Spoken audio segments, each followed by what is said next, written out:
तप्त मानस शांत हों, जिनके गुणों के गान में वे वर्धमान महान दिन विचरे हमारे ध्यान। प्रवचनसार परमागम ज्ञान तत्व प्रज्ञापन महाधिकार, उसके अंतर्गत सुपरिणामाधिकार की चर्चा चल रही है, जिसमें 80वीं गाथा पे बात चल रही है। 80वीं गाथा के अंतर्गत ये कहा गया था कि जो अरहंत भगवान को द्रव्यत्व से, गुणत्व से और पर्यायत्व से जानते हैं, वे अपने आत्मा को जानते हैं, और जो अपने आत्मा को जानते हैं वे उनका मोह नाश को प्राप्त होता है। कि मोह क्या है? मोह क्या है? जो 83वीं गाथा देखो, द्रव्यादि में जो मूढ़ता सो मोह, देखा है? मिला? पढ़ो गाथा पढ़ो।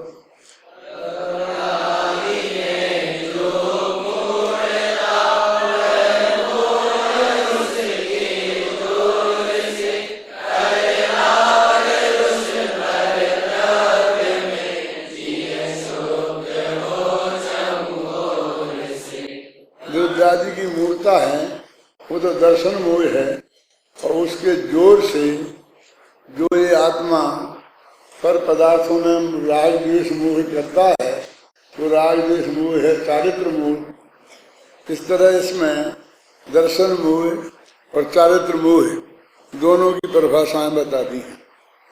अभी अपनी जो बात चल रही है वो दर्शन मोह की चल रही है। टीका की दूसरी पंक्ति का अर्थ अपन कर रहे थे, जिसमें ये लिखा है कि अरहंत भगवान के देवगुण पर्याय जैसे हैं वैसे ही मेरे हैं, क्योंकि उनमें कोई अंतर नहीं है।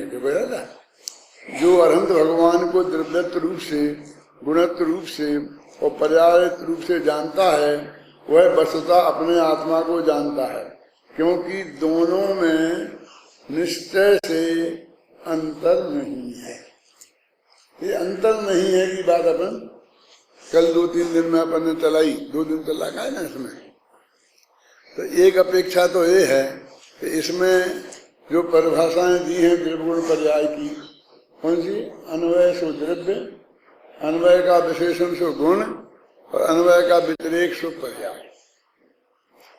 इनकी विस्तृत व्याख्या कल परसों की थी। और दूसरा ये कहा था कि भाई द्रव्यगुण पर्याय स्वरूप समझते हैं ना, तो वहाँ कहते हैं गुणों के परिणमन को पर्याय कहते हैं, अथवा जो भी परिभाषाएं हैं। अब आज जो मैं यहाँ समझाना चाहता हूँ कि उनने अरहंत भगवान को द्रव्यगुण पर्याय से जाने, ये क्यों? सिद्ध भगवान को जानना कहते, और पांचों परमेश्वरी को कह देते। पांचों परमेश्वरी में क्या दिक्कत थी? आजकल ये बहुत चल रहा है कि जहाँ अरहंत भगवान विराजे हैं वहाँ 5 परमेश्वरियों को विराजमान करो। क्या? और उसके पीछे बहुत विचित्र अभिप्राय है, क्योंकि सिद्ध भगवान तो मोक्ष में चले ही गए, और अरहंत भगवान की पक्की गारंटी हो गई कि वे मोक्ष में जाने वाले हैं। अरहंत भगवान को इसलिए नहीं कि वे अरहंत हैं, उनकी भी क्रेडिट कैसे है कि वे शीघ्र मोक्ष में जाने वाले हैं, पक्की गारंटी हो गई। अब आचार्य की तो नहीं है, उपाध्याय की नहीं है, साधु की भी नहीं है। नवोकार महामंत्र का जब मैं अर्थ करता हूँ तो बताता हूँ कि मोक्ष जाने के लिए तो आचार्य उपाध्याय के पद जरूरी नहीं है। साथ में ये कहता हूँ कि जरूरी तो है ही नहीं, बल्कि बाधक हैं। यदि वो आचार्य पद पर रहेगा तो गारंटी से छपक श्रेणी नहीं मार सकता, केवल ज्ञान नहीं हो सकता, मोक्ष नहीं जाएगा, क्योंकि उसके माथे पर बोझा रहता है प्रशासन का। उपाध्याय के पद पर रहेगा तो अध्यापन का बोझा उसके माथे पर रहता है। जैसे प्रिंसिपल और प्रोफेसरों का कल्याण नहीं हो सकता ना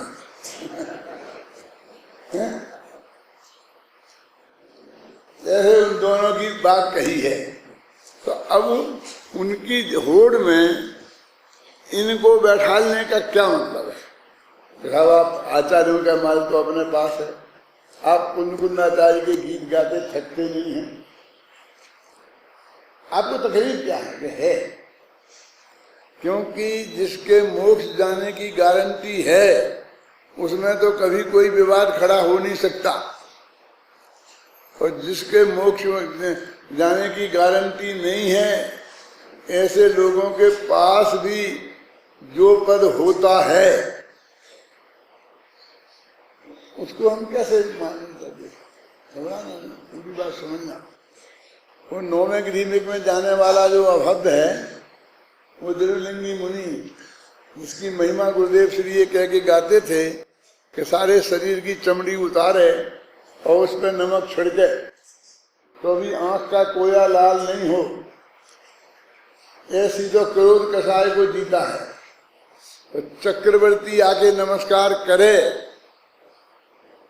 क्या तो भी जिसे अभिमान नहीं आए, ऐसा मान कसाय को जीता है। अभी तो हमारे तो कोई बड़ा नाम का प्राणी जिसे जिस क्षेत्र में बड़ा कहते हों तो उसके पास अब फोटो कराने के लिए कैसे उत्सुक रहते हैं। मेरा मेरा मेरा मेरे फोन में, मेरे इसमें खींच दो, मेरे पास ही रहना चाहिए। पहले भी ये बीमारी थी लेकिन जितनी आज है उतनी नहीं थी। मैं गर्मियों के शिविर में बिरसा गया था, वहां मैं हर महीने जाता था और एक एक महीना रहता था। असल में ऐसे गर्मियों की छुट्टियां होती थी और भाई साहब वहां रहते थे, इसलिए वहां 1.25 महीने का शिविर होता था। एक भाई मुमुक्षु तो थे लेकिन नेता टाइप मुमुक्षु थे।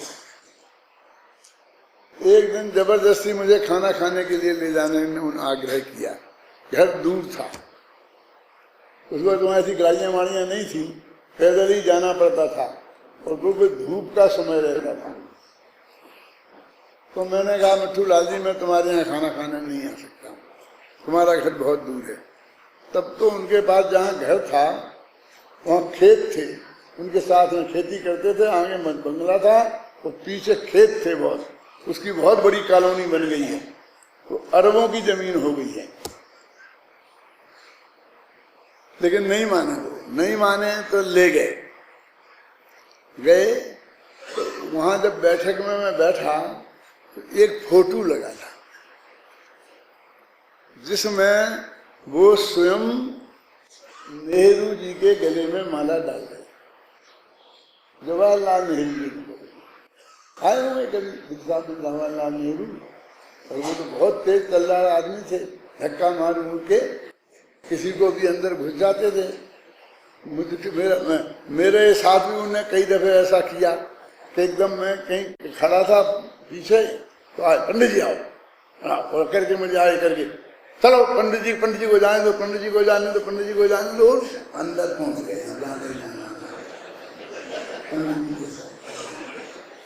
तो मैंने देख के कहा अच्छा मिट्ठू लाल जी इसलिए तुम लाए हो मुझे,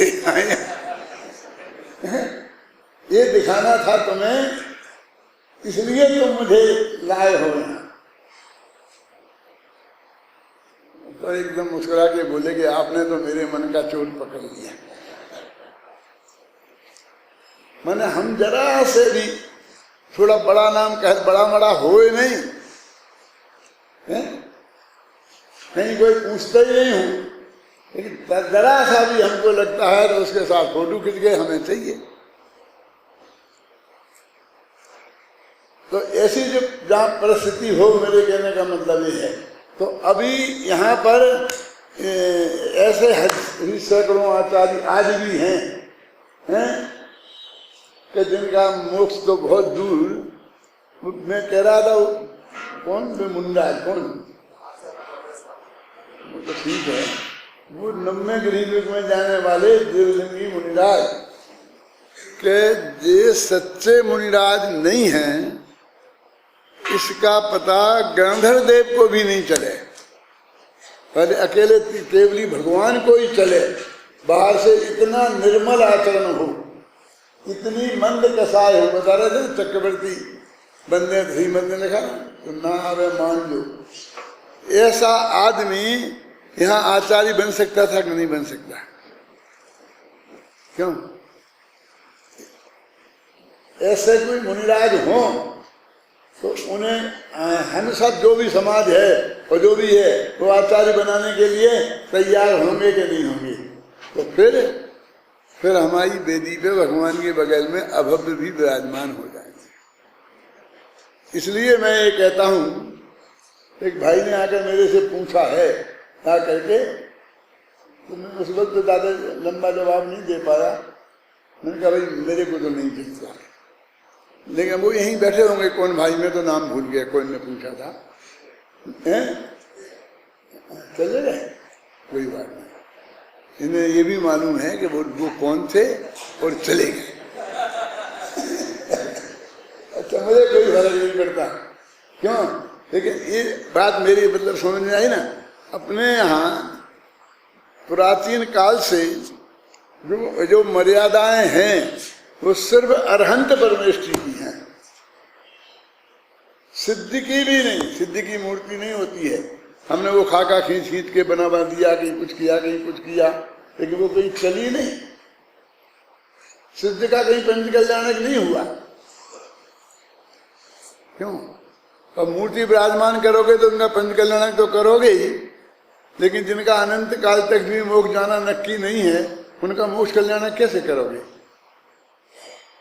जिन्हें अनंत काल तक केवल ज्ञान होना नक्की नहीं है, उनका केवल ज्ञान कल्याणक कैसे करोगे?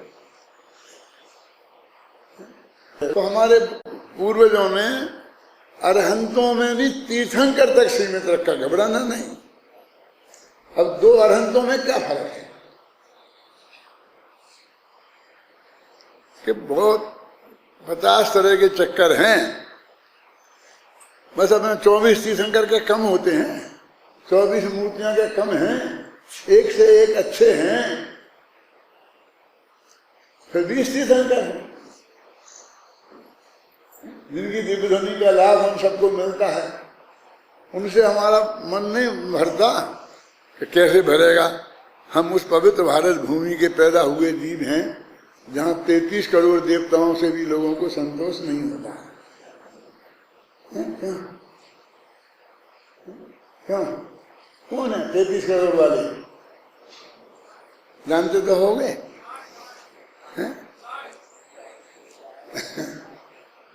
मतलब 33 करोड़ वाले तुम एक बस समझो कि हम नहीं हैं उनमें से। यदि हम सिद्धों को शामिल करेंगे तो हम तो अनंत वाले हैं भाई साहब, हम पीछे थोड़ी हैं उनसे।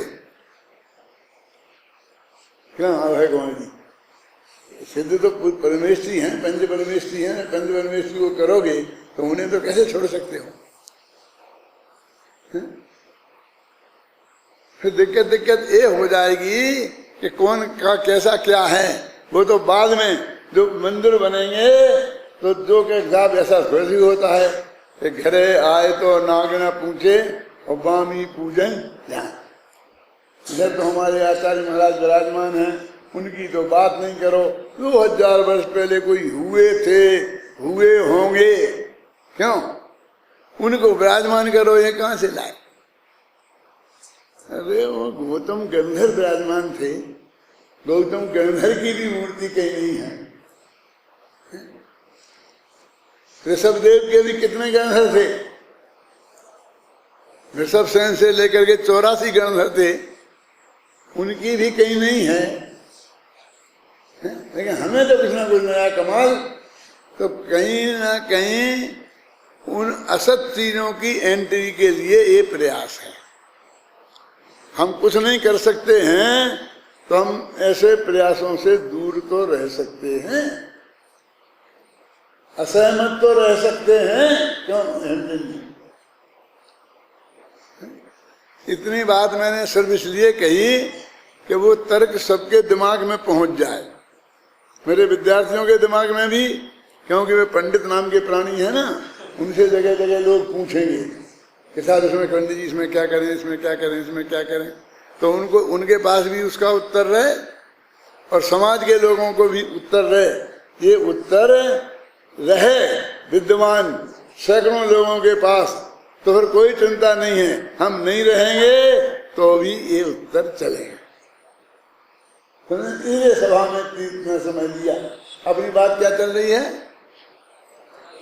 अरहंत भगवान का नाम क्यों लिया, जो जानती अरहंतम, सिद्धम क्यों नहीं लिया, आचार्यम क्यों नहीं लिया, और 5 परमेष्ठी में से अकेले अरहंत परमेष्ठी को क्यों पकड़ा, त्रिकाली ध्रुव को क्यों नहीं पकड़ा। यदि मेरी बात सुनना, उनको पर्याय की समानता ही बतानी होती, हमने चंद लिखी है और मैंने उसका अर्थ भी किया है और मुझे भी मान्य है, घबराना नहीं, लेकिन अकेली समानता बतानी होती तो अरहंत ही को काय को लेते, जो समान है उन सब को लेते ना, जिस बात में समानता है। तो वो अकेले ये नहीं बताना चाहते हैं क्या, अन्वय व्यतिरेक, वो अकेले उत्पाद व ध्रुव दोनों में मौजूद है, ऐसा नहीं बताना चाहते हैं। ऐसा समझ लो कि मेरा अमृतचंद से थोड़ी असहमति व्यक्त करते हुए मैं आपसे ये बात कह रहा हूं कि यहाँ पर अंतर नहीं होना मुख्य नहीं है, अंतर होना मुख्य है। क्योंकि तुम अपने भगवान के अंदर के अंतर को पहचानो, भेद विज्ञान की बात है कि हम पर्याय में ऐसे हैं जबकि द्रव्य स्वभाव से बिल्कुल उन जैसे ही हैं। गुणों भी एक गुण हम में कम नहीं है, लेकिन पर्याय में इतना अंतर है कि क्या अंतर है। अब हम अरहंत आए तो फिर अरहंत से हमने तीर्थंकर पर चले गए। वो तीर्थंकर पर क्यों गए थे उसके लिए मैंने आपको बात बताई। अब मैं कहना चाहता हूं कि तीर्थंकर पर सिर्फ द्रव्य गुण पर, तीर्थंकर के भी द्रव्य गुण पर्याय करो, इससे आगे मत जाओ। वे घंटा लटक रहे ना वहां, उन घंटों पे मत जाओ, छत्र लग रहे हैं उन पे मत जाओ, अतिशय हैं उन पे मत जाओ, क्योंकि हमको तो फटाफट उन पे हमारा दिमाग चला गया, भगवान पे जाते ही नहीं है। क्यों? जितना सोने चांदी का काम लगाओगे मंदिर में, छत्र लगाओगे और बढ़िया बढ़िया वो सब करोगे तो क्या होगा। भगवान के दर्शन में ये साधक हैं कि बाधक। सोने का काम बहुत अच्छा है। हाँ दीदी, किसे करवाया था आपने? हमें भी अपने यहाँ करवाया।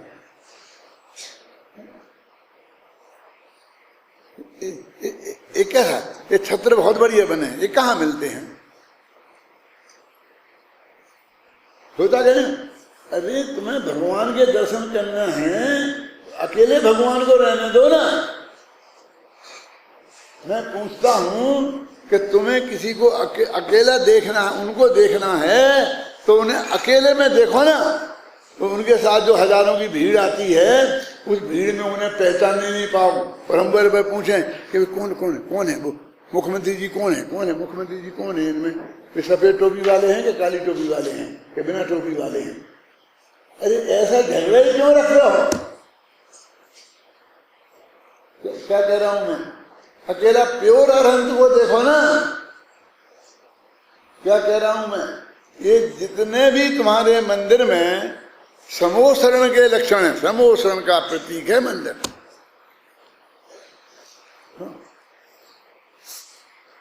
हमारे बड़े बड़े पर्वत की चोटियों पर, पर्वतों में ही मूर्तियां खोद दी, बाहुबली की है ना, और भी जाओ गुफाओं में मिलेंगी।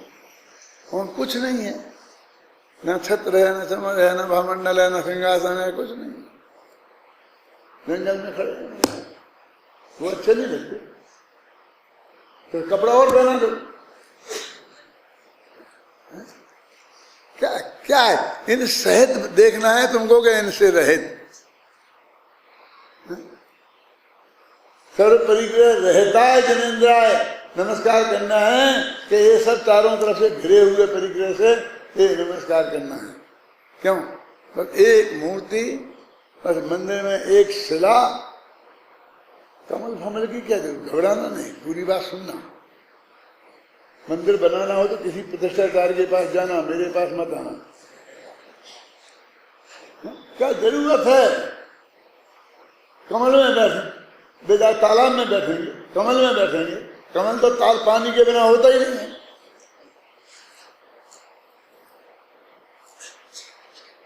ये साधारण शिला पर्याप्त नहीं है, उबड़ खाबड़, जिसमें कोई कलाकारी नहीं हो। क्यों? कलाकारी करोगे तो शिला देखेंगे लोग। हमारा बस चले तो सिद्धि शिला भी ऐसी बना देंगे।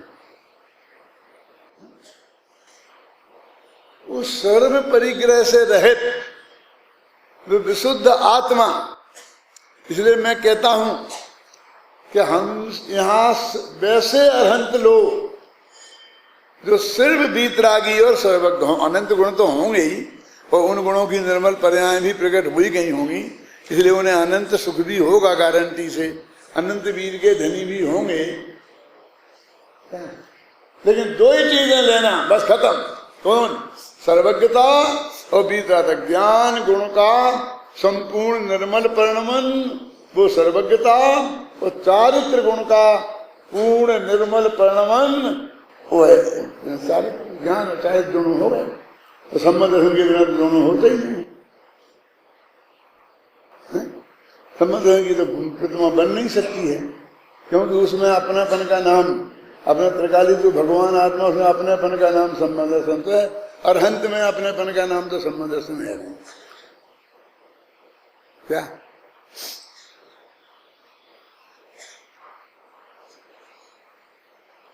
तो अपने को आत्मा के कल्याण के लिए हम निमित्तों की चर्चा करें। कहाँ जाना है, हमें कहाँ जाना है? तो कहते दो ही जगह हमें जाने की परमिशन है, एक आत्मा में और एक परमात्मा। अपना आत्मा और दूसरे अपने वीतरागी सर्वज्ञ परमात्मा। दो जने हो गए ना। कौन कौन? एक अपना आत्मा, एक परमात्मा। अपने आत्मा में जाओगे तो वीतरागता उत्पन्न होगी, उन परमात्मा में जाओगे तो उत्कृष्ट जाति का राग भाव उत्पन्न होगा। फर्क है। मोक्ष महात्मा प्रकाशक में पंडित टोडरमल जी ने बहुत विवेक से रखा कि तेरी ये जो परिणति है, तेरा जो उपयोग है, वो कहाँ रहे, ये रहने लायक जगह कौन है? तो उन्होंने कहा सर्वोत्कृष्ट जगह तो अपना आत्मा है।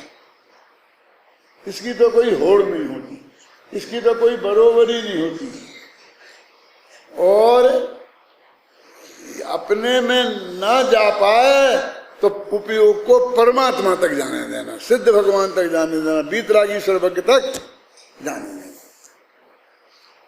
उदाहरण दिया है क्या कि यदि कोई लड़की को कहाँ रहना चाहिए, पीहर में या ससुराल में? बोलो क्या यार लोगों की यार, सोचो सब, मूर्ख से मूर्ख सोचो और बुद्धिमान से बुद्धिमान सोचो कि किसी भी लड़की को पीहर और ससुराल दोनों हैं उसकी, तो उसे जिंदगी भर अधिकांश समय कहाँ रहना चाहिए?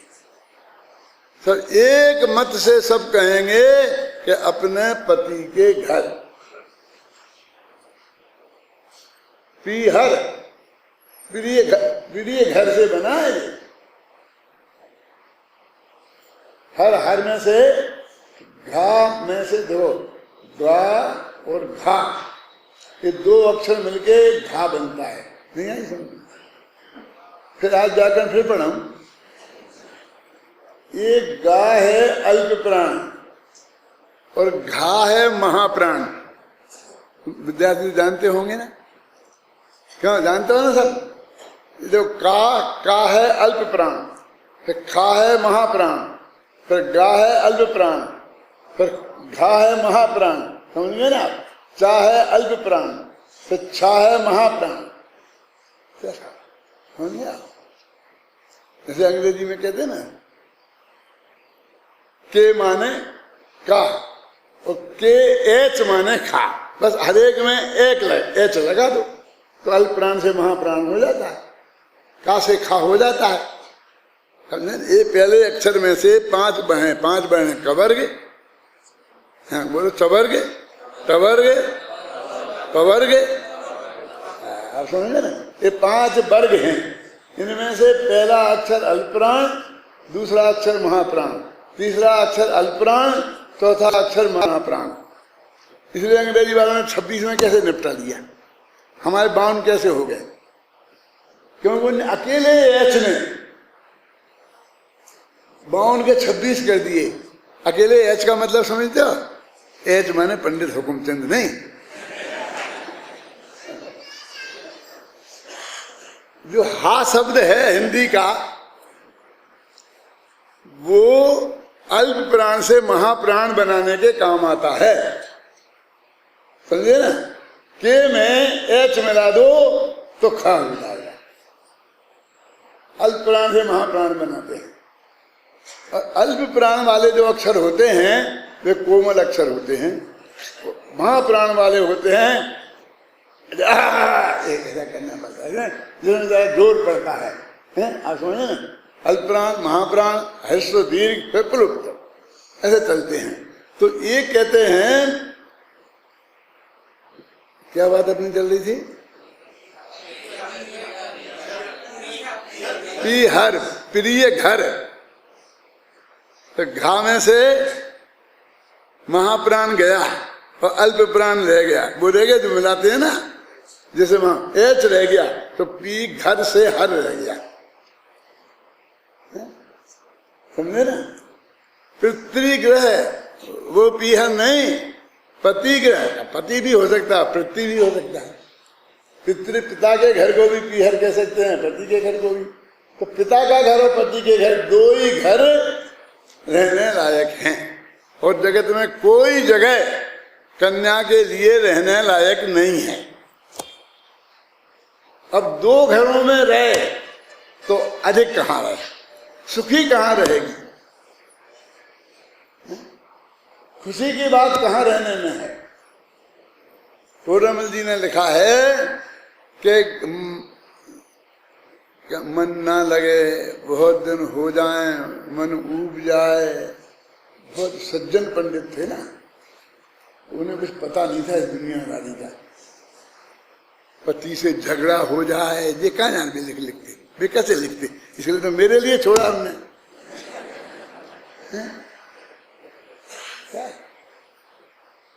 और घर से भागने का नंबर आ जाए तो जमाना उनने कहाँ देखा था, वो तो सोचे ही नहीं था वो तो उनने, फिर ऐसा भी हो सकता है। तो वो भाग के कहाँ जाए बोलो, कि भाग के पीहर जाए तब तक कोई कुछ नहीं कहेगा, कलंक नहीं लगेगा। और दूसरी जगह गई, पड़ोसी के घर गई, यहाँ वहां गई, तो समझ लो कि बस अपन कहते हैं घर में से पैर निकला सती का तो बस खत्म। पिता के घर जाए तो चले, लेकिन दूसरी जगह जाए तो नहीं चले। लेकिन पिता के घर भी जा सकती है, अधिक काल ठहर नहीं सकती। क्या होता है? 15 दिन ठहर जाए तो पड़ोस में चर्चा हो जाए, क्यों? इन्हें कहती घर में कुछ काम नहीं है क्या? 15 दिन से डटी है।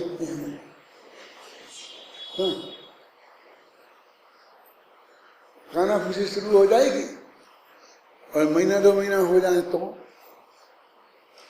तो भाभियां हैं वे अपने पति से, भाई से चर्चा करने लगेंगी, ये भाई साहब यही रहेगी क्या? ये अपना एक कमरा हमेशा के लिए गया क्या? कौन क्या करेगी? भाई भाभी भी चर्चा शुरू कर देंगे, और साल भर ले जाए तो मम्मी पापा भी चर्चा शुरू कर देंगे कि तुम्हें कोई चिंता ही नहीं है, साल भर से बेटी घर में बैठी, पता तो करो क्या बात है, झगड़ा हो गया, क्या हो गया, जाके देख के आओ, नहीं तुम ले जाओ, वे लेवे नहीं आए तो तुम छोड़ के आओ, कैसे ही करके करो, निकालो। नहीं, ज्यादा दिन आप नहीं रह सकते, ना गांव स्वीकार करेगा, समझे ना, ना घर वाले स्वीकार करेंगे, ना मोहल्ले वाले स्वीकार करेंगे, ना भाई भाभी स्वीकार करेंगे, वो माँ बाप भी जो सबसे ज्यादा प्रिय होते हैं वे भी स्वीकार नहीं करेंगे। अब समझ लो तुम्हारे शुभोपयोग की कितनी इज्जत है। शुभोपयोग माने पिता का घर, शुद्धोपयोग माने पति का घर।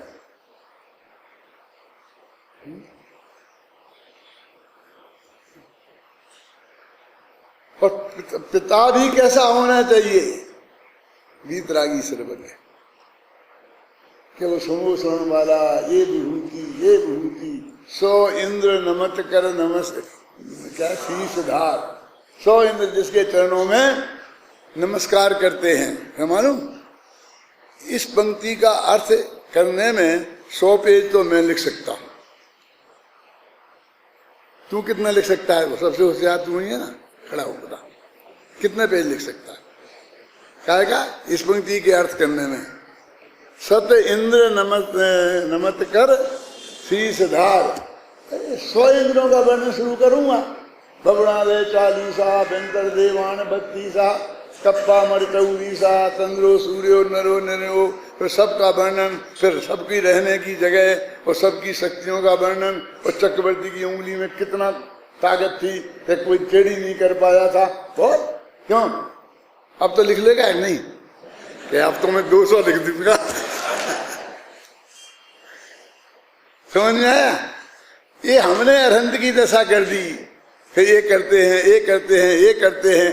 जो बेचारे कुछ नहीं करते वो सर्वथा करता है, आज तक किसी का कुछ नहीं किया, उन पर हमने इतने आरोप जड़े हैं, इतने आरोप जड़े हैं कि भाई सजा नहीं, यदि उनकी सजा लगे 1 लाख करोड़ वर्ष की सजा दी जाएगी उन्हें। सबका किया, अकेला बचाने का काम थोड़ी किया। ये भगवान करता धरता जिनके यहाँ है, वो मारने का काम भी भगवान ही करता है। हाँ, बचाने वाला भी भगवान है और मारने वाला भी भगवान है। हमारे यहाँ तो नहीं है। कैसी बात करते हो? बुद्धस तुम्हें क्या बोलो?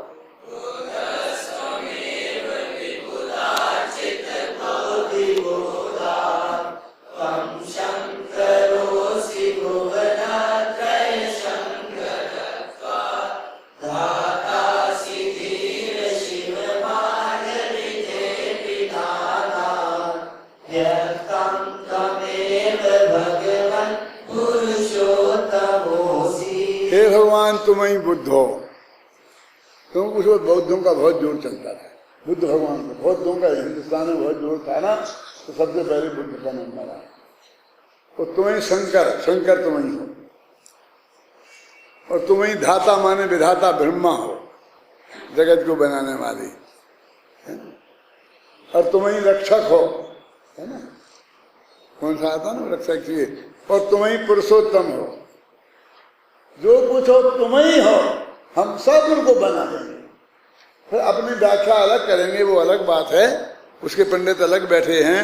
तुम शंकरोसि शंकर भुवनत्र शंकरत्वात्, 3 लोक में शांति करने वाले होने से तुम शंकर हो। शंकर शब्द की व्याख्या होती है शंकरत्वात्, शांति करें। धातासी, तुम ही ब्रह्मा जी हो जिनने दुनिया बनाई है। ये तुमने इन्हें क्या बनाया? सर्व मार्ग विधेर विधानात्, मुक्ति का मार्ग बनाया, बढ़िया सड़क डाली मुक्ति की। चले जाओ जिसको जाना है। बुद्ध क्यों हो? क्योंकि तुम पूर्ण बुद्ध हो, माने केवल ज्ञान के धनी हो। बुद्धस्त्वमेव विबुधाचित बुद्धि बोधात, अब इसमें और ही गजब लिखा, केवल ज्ञानी नहीं लिखा। क्या लिखा? त्वमेव विबुधार्चित बुद्धि बोधात। ये विचार क्या होता है? विबुध माने देवता भी होता है, विबुध माने विद्वान भी होता है। तो विबुधार्चित, विद्वानों के द्वारा, देवताओं के द्वारा अर्चित हैं, पूजे जाते हैं करण चरण कमल जिनके। विबुधार्चित का मतलब है अर्चित माने पूजे जाते हैं। ऐसी बुद्धि वाले हो, विबुधार्चित बुद्धि बोधात, ऐसे बोध के धनी हो कि जिस बुद्धि के बड़े बड़े देवता, बड़े बड़े विद्वान जिसके चरणों में लौटते हैं, इसलिए तुम बुद्ध हो। तुम दुनिया में शांति करने वाले होने से शंकर हो, तुमने मोक्ष मार्ग बनाया इसलिए तुम धाता हो, और तुम ही पुरुषोत्तम हो। पुरुषोत्तम कौन हो जानता? कौन है पुरुषोत्तम? है कोई भगवान है पुरुषोत्तम? नहीं मानो, कोई चिंता नहीं। अभी मैं जिंदा हूं ना, दो भगवान हैं पुरुषोत्तम दादा, एक लीला पुरुषोत्तम और एक मर्यादा पुरुषोत्तम। सुने नाम के नहीं सुने? मर्यादा पुरुषोत्तम श्री रामचंद्र जी, उन्होंने सब तरह की मर्यादाएं रखी, और लीला पुरुषोत्तम श्री कृष्ण भगवान, जिनने सब तरह की लीलाएं की, माने जाते हैं। पूछ लेना आप जाकर के, लीला पुरुषोत्तम तो तुम दो ही पुरुषोत्तम हो। कितने रामचंद्र जी है ना मर्यादा पुरुषोत्तम, कितनी बढ़िया मर्यादा रखी। तो सीता जी को जंगल ही में भेजा, मारा तो नहीं, क्यों? अकेले छोड़ा तो क्या है? क्यों? गर्भवती को छोड़ा तो क्या फर्क पड़ता है? इसका नाम मर्यादा पुरुषोत्तम है। मर्यादा पुरुषोत्तम का अर्थ जानते हो? मर्यादा पुरुषोत्तम के भगत लोग क्या अर्थ बताते हैं, सुना कभी? वो भी सुन लो। रामचंद्र जी जब सीता जी का अपहरण हो गया तो पशु पक्षियों, कीड़े मकोड़े, पेड़ों से, लताओं से, बेलों से पूछते फिरते थे कि तुमने हमारी सीता देखी क्यों? हे खग, हे मृग मधुकर श्रेणी, हे मृग, हे खग मधुकर श्रेणी, तुम देखी सीता मृग नैनी। क्या अर्थ है इसका? सुना जब सोचा? हे मृग, मृग माने अरे मिट्टी पलीत कर दी, क्यों बोलते हो? मृग माने पशु। मृग शब्द पशुओं का प्रतिनिधि है। मृगी मृगेंद्रम, हिरण सामने नहीं खड़ी रह सकती है, ठीक है ना? भेद किम निस्सो पलिपाल नार्थम, वो साधारण पशु खड़ा नहीं रह सकता है। जो शेर के सामने अपने बच्चे को बचाने के लिए खड़ा रह सके, ऐसा पशु पकड़ना पड़ेगा। गाय का पे कदाचित हो सकती है। मृग माने पशु और खग माने चिड़िया। अरे खग माने पक्षी, उसमें बेनते भी आएगा, समझे ना? गरुड़, बड़े बड़े पक्षी जो आकाश में जहाजों को लीन जाए, जिसको लोग हाथी को उठा ले जाए। क्या? खगे, खे गच्छति थी खगा। खे माने आकाश में जो चले उन्हें बोलते हैं खग, समझे ना? हे खगे, हे मृग, हे खगे और मधुकर सेनी। मधुकर माने मत बोलो फिर इज्जत जाएगी। मधुकर माने भौरा नहीं, सब ये उड़ने वाले कीड़े पतंगे, जिसमें मच्छर भी आएंगे डेंगू फैलाने वाले हैं, सब हमें जो पंखों से चलते हैं और छोटे छोटे हैं। तो आप समझ लो, अभी देखो आधी लाइन है, आधी लाइन का अर्थ हे क्या? हे मृग, हे खगे मधुकर श्रेणी, तुम देखी सीता मृग नैनी। तुम लोगों ने हमारी सीता को देखा है कि नहीं देखा है? पहचानते नहीं हो? अरे जिसकी हिरणों जैसी आंखें थी, इतनी बढ़िया आंखें, आंखें देखते आंखें ही आंखें देखते रह जाओ। इतनी प्यारी आंखों वाली सीता को तुम लोगों ने देखा कि नहीं देखा? तो फिर उनके शिष्यों ने ही प्रश्न किया, तो तुम्हारे भगवान रामचंद्र जी भगवान हैं? उन्हें इतना पता नहीं था और इतना ना समझते कि मच्छरों से पूछते थे, मक्खियों से पूछते थे। क्यों? कि नहीं, वे मर्यादा पुरुषोत्तम थे। ये है अर्थ उसका। मर्यादा पुरुषोत्तम माने जिस मनुष्य की पर्याय में वे अवतार लेके आए थे, वो अपना सारा जीवन उस मनुष्य जैसा बिताएं। क्यों ऐसा किया? मनुष्य जैसा क्यों बिताएं? क्योंकि वे दुनिया को आदर्श सिखाना चाहते थे। यदि वे भगवान बन के और फटाफट जादू दिखाते, बार बार ऐसा कर दिया, ये जान लिया, फटाफट ब्राह्मण को पकड़ो, मार दो, उड़ा दो, सब कर सकते थे, तो फिर लोग कहते भैया ये तो भगवान है, हम क्यों उनके पीछे पड़े, हम तो वैसा कर ही नहीं सकते। तो वो ऐसा काम करना चाहते थे कि जो साधारण आदमी पर यदि ऐसा संकट आए तो जैसे वो अपने संकट में उस संकट से फेस करेगा ना, ऐसा ही फेस करके बताना चाहते थे, वो शिक्षा देना चाहते थे। क्योंकि वो साधारण आदमी की यदि पत्नी को कोई ले जाए तो वो आधा पागल हो जाता है। उन्हें पता था कि वो पशु पक्षियों से पूछता फिरेगा, तब समझ लेना कि इसकी पत्नी खो गई होगी। समझेगा? वो कहते हैं वो मर्यादा में थे, वो अपनी सर्वज्ञता का उपयोग नहीं कर सकते थे। लेकिन हमारे जैन दर्शन में ऐसा एक भी सर्वज्ञ नहीं है कि जो सर्वज्ञता का उपयोग ना करे, ना कर सके। नहीं,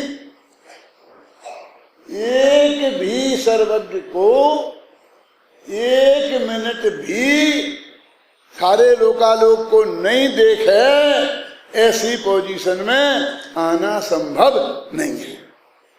क्या? तो ये कह रहे हैं कि तुम उनकी सर्वज्ञता और वीतरागता को पहचानो, ये 34 अक्षरों को मत पहचानो।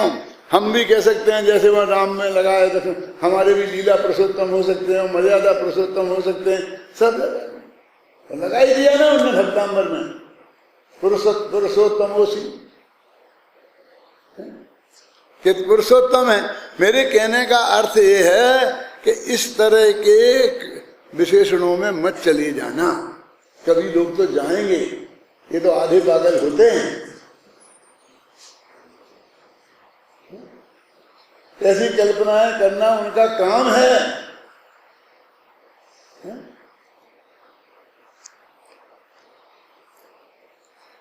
आपकी समझ में आई बात? कहने आई कि ये हम तुम सिर्फ 2 विशेषण तक सीमित रहना। काय पे?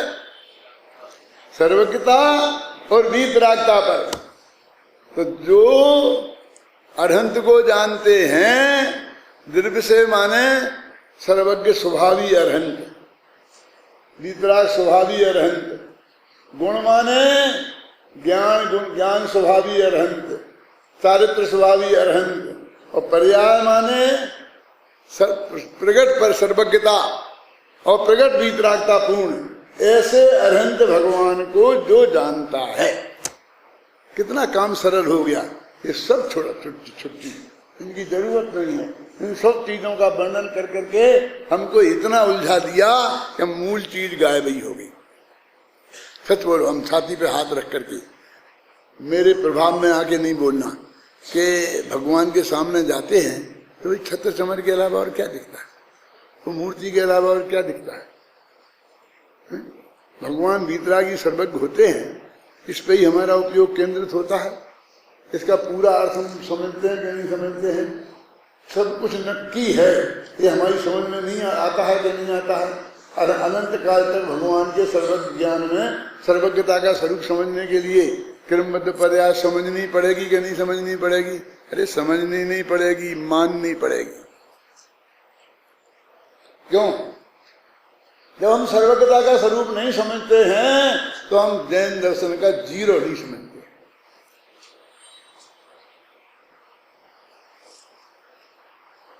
क्यों?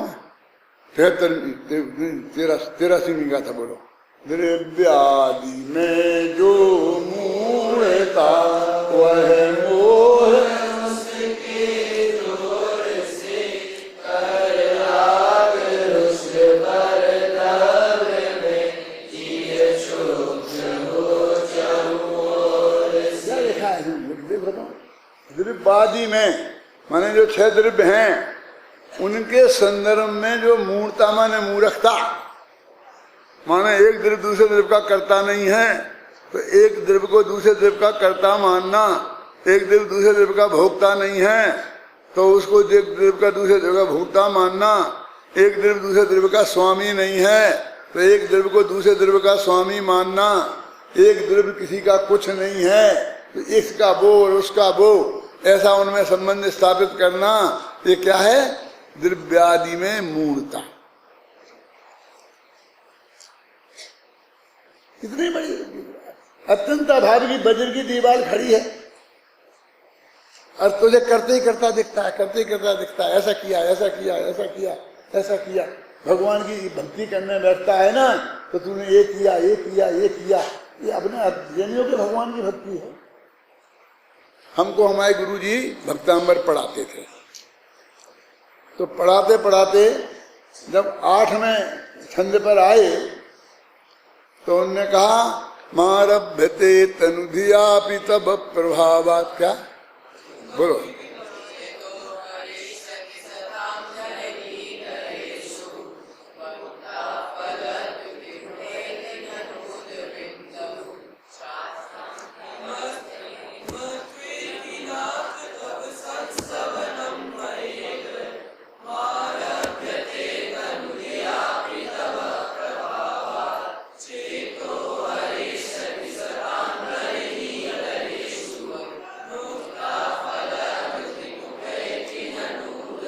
क्या अर्थ है इसका? इसमें लिखा मारभ्यते तनुधियापि। अब हे भगवान मैं तुम्हारी स्तुति को आरंभ करता हूं।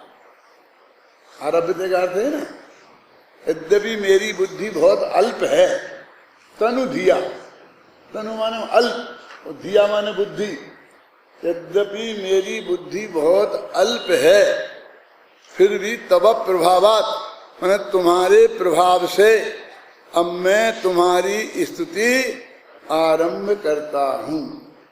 तो मैंने अपने गुरुजी से कहा, मुझे बिल्कुल दृश्य याद है, कैसे बैठे थे हम, कैसे पूछे थे। मैंने कहा अभी तो ये शुरू कर रहे, तो अभी तक क्या कर रहे थे? 8 छंद निकल गए भाई साहब। हम भगवान की स्तुति करते हैं तो 8 छंदों में तो हम पूरी कर देते हैं।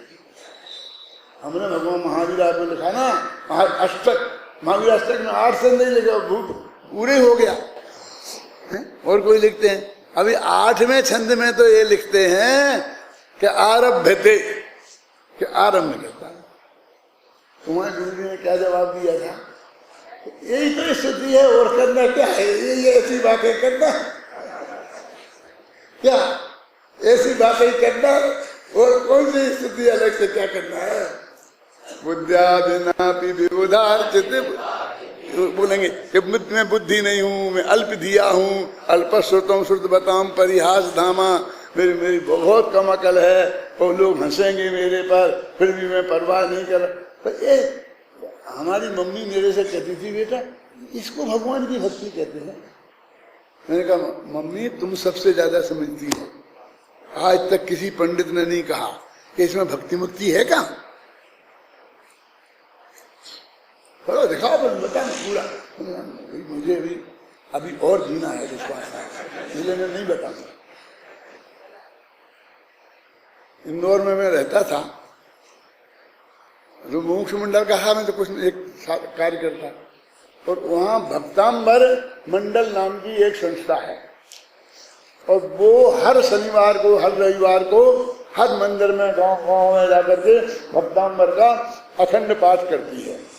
तो मैं तो था इस मोक्ष मंडल में, और मेरा मामा सग्गा वो भक्तांबर मंडल का अध्यक्ष था इंदौर में।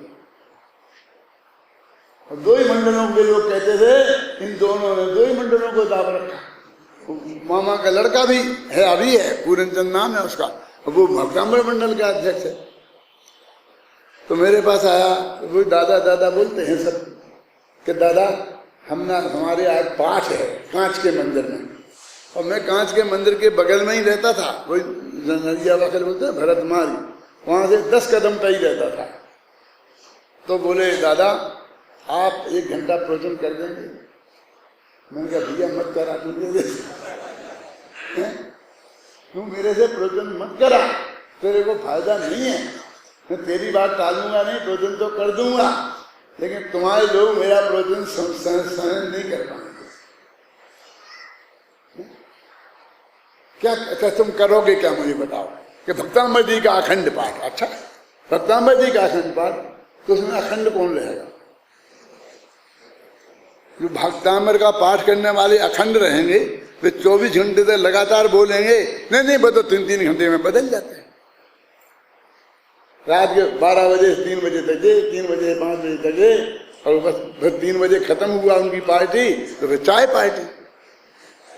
रात के अभी होता घबराना नहीं, मैं सोच समझ के बोल रहा हूँ। ये भी इंदौर में जाएगा, और अभी मुझे इंदौर जाना भी है 2-4 दिन में।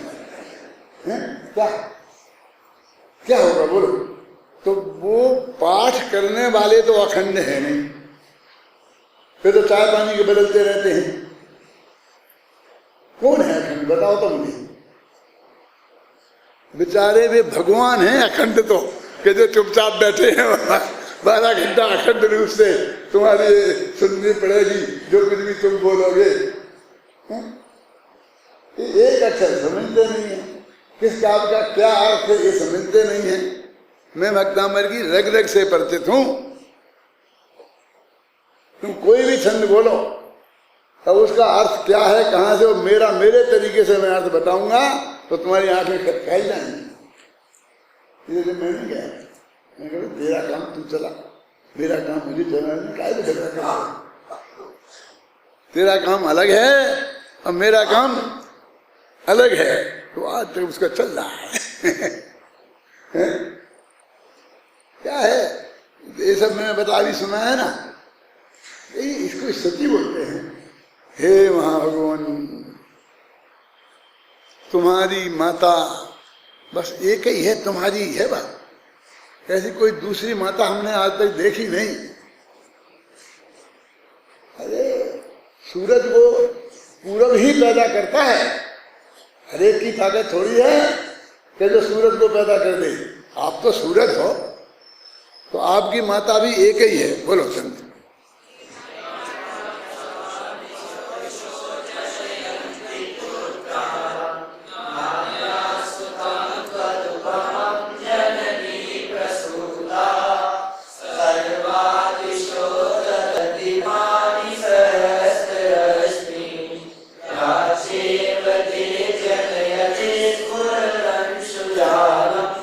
हजारों माताएं हजारों पुत्रों को पैदा करती हैं।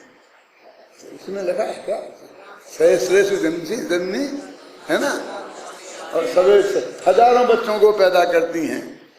लेकिन तुम्हारी माँ एक ही थी जिसने तुम जैसा बेटा पैदा किया, और नहीं थी कोई।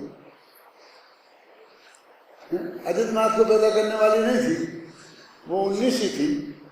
संभवनाथ की मम्मी 19 ही थी, महावीर की माँ 19 ही थी, अकेली ऋषभदेव की मम्मी थी। ऐसी कैसी बात करते हो? भगवान मत मान दूंगा आचार्य। अरे कौन से आचार्य ने लिखा है, मैं कब मना कर रहा हूं, तुम उसका अर्थ बताओ ना मुझे। फिर ऐसा क्यों लिखा है? ऐसा ही लिखा जाता है, नहीं आया समझ। एक गांव में कभी ऊंट नहीं देखा था किसी ने, तो एक ऊंट आया तो सब देख देखो सारे लोग इकट्ठे हो गए। अब बच्चे ने अपने माँ बाप से पूछे, पापा ये क्या है, ये क्या है, ये क्या है?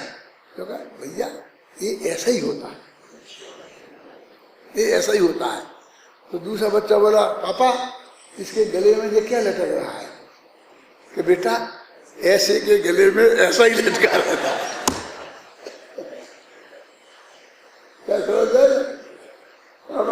ऐसा ज्ञान है किसी को पता नहीं है कि ये क्या है, समझे ना। ये मैंने गांव गांव में सुनाया है 300 जगह। एक उदाहरण कलीदेव नहीं कह रहा हूं, यदि मैं हाथ उठवाऊंगे किन किन ने सुना है तो 100-200 हाथ उठ जाएंगे। यहाँ मैं काव्य बताता था कि धर्म चक्र चला था, तो 4 धर्म चक्र बने थे, एक मध्य प्रदेश का, एक ही अलग अलग हिंदुस्तान में।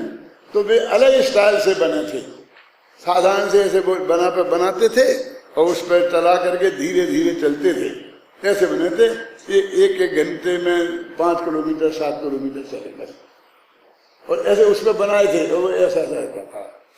फिर हमने गुजरात का धर्म चक्र बनाने का मौका, बाबू भाई ने कहा अपन धर्म चक्र है कि रोजीना 1000 सारे सिद्ध की वंदना करेंगे और 3 महीने तक चलेंगे, 100 दिन में हजारों किलोमीटर चलेंगे।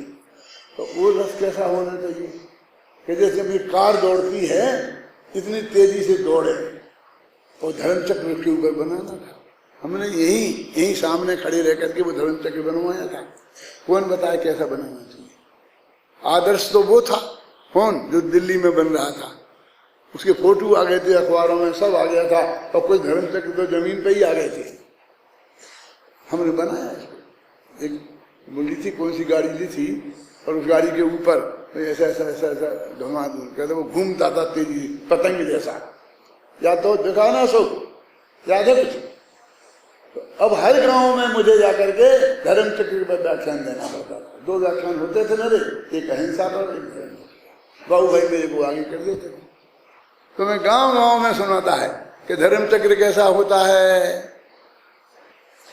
तो ऐसा होता है जैसा हमने बनाया है, और वो उनने बनाया है वो ऐसा नहीं होता है। बता ना फोटो मोटो कहाँ से लाए, कैसा होता है? तो वो उनका किसने देखा है वो हमें बताए कि ऐसा होता है। हमारा सार सबका ज्ञान ऐसा ही है क्या कि धर्म चक्र क्या होता है। 1 घंटा बोलता था धर्म चक्र का। चक्र बोलते हैं समूह को, देवेंद्र चक्र, भुवनेन्द्र चक्र, धर्मेंद्र चक्र। तीर्थंकर का धर्म चक्र है ना, तो धर्मात्माओं के समुदाय को धर्म चक्र कहते हैं। चक्र माने समूह और धर्म माने धर्मात्माओं का। तो हमारा धर्म चक्र सच्चा इसलिए है कि हमारे साथ धर्मात्माओं का एक समूह 1000 लोगों का यात्रा में जाता है, ऐसा धर्म चक्र होता है। तुम 6 आदमी जाते हैं, और एक पंडित, एक चपरासी, एक वो करने वाला, घंटा बनाने वाला, एक ड्राइवर। ये ड्राइवर के साथ क्या होता है? क्लीनर। तो 6 आदमियों का जाता है, हमारा 1000 आदमी का जाता है। और उन्होंने तुम्हें समझाया कभी कि धर्म चक्र कैसा होता है? हम बताते हैं हर जगह। भगवान का समोषण चलता था ना, तो उसमें हजारों लोग साथ में चलते थे, उसको धर्म चक्र का परिवर्तन कहते हैं। तो ऐसा चल रहा है, तुम अकेला इसको क्यों देखते हो? ये पूरा ये धर्म चक्र है। अभी अपना व्याख्यान हो रहा है ना, तो ये धर्म चक्र चल रहा है। देखो धर्म की चर्चा हो रही है।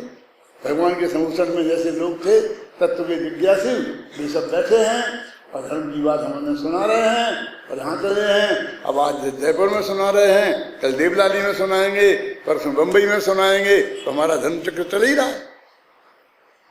महावीर का तो 30 साल तक चला था, हमारे तो 48 साल हो गए चलते चलते, एक दिन भी नहीं होता। क्या है धर्म चक्र? मेरे कहने का मतलब ये है कि हम गहराई से समझें, विचार करें कि इसका क्या अर्थ हो सकता है, क्या अर्थ होना चाहिए और वो क्यों सत्य है। तो हमको अनंत को द्रव्यगुण पर्याय से जाने, तो हम ये जान लें कि उसमें इतने समोषण था, इतने ये थे। वो क्या हाथी था, वो हाथी में एक सूंड थी, एक सूंड में 25 सूंडें थी, एक एक सूंड में एक एक कमल था, कमल में एक एक देवांगना नाच रही थी। क्या करें सूंड इसका देवांगना का नृत्य देखा, एक नीलांजना से तो हम परेशान